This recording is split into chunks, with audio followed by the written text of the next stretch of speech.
ஒரு காலத்தில் பசுமை நிறைந்த மல்லிகைபுரம் என்ற சிறிய கிராமம் இருந்தது.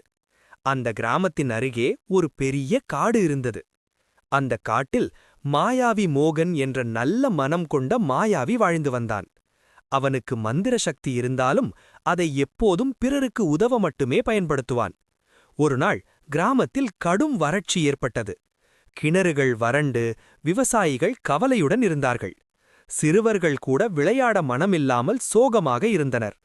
இதைக் கண்ட மாயாவி மோகன் இந்த கிராமத்திற்கு உதவ வேண்டும் என்று முடிவு செய்தான். அவன் தனது மந்திரக் குச்சியை எடுத்துக்கொண்டு மலை மேல் ஏறினான். அங்கே ஒரு பெரிய பாறையின் அருகே நின்று மெதுவாக மந்திரம் சொன்னான். திடீரென மேகங்கள் கூடி மழை பொழியத் தொடங்கியது. கிணறுகள் நிரம்பின, வயல்கள் பசுமையடைந்தன. கிராம மக்கள் மகிழ்ச்சியில் திளைத்தனர். ஆனால் மாயாவி மோகன் அங்கேயே நிற்கவில்லை. அவன் சிறுவர்களை அழைத்து, மந்திரம் இருந்தால் மட்டும் போதாது, நல்ல மனமும் உழைப்பும் இருந்தால்தான் வாழ்க்கையில் மகிழ்ச்சி வரும் என்று சொன்னான். அதற்குப் பிறகு சிறுவர்களுக்கு மரம் நடுவது, இயற்கையை பாதுகாப்பது போன்ற நல்ல பழக்கங்களை கற்றுக் கொடுத்தான். மாயாவி மோகன் மீண்டும் காட்டுக்குள் மறைந்தாலும் அவன் கற்றுக் கொடுத்த நல்ல எண்ணங்கள் கிராமத்தில் என்றும் வாழ்ந்தன. அந்த நாளிலிருந்து மல்லிகைபுரம் ஒரு மகிழ்ச்சியான ஒற்றுமையான கிராமமாக மாறியது.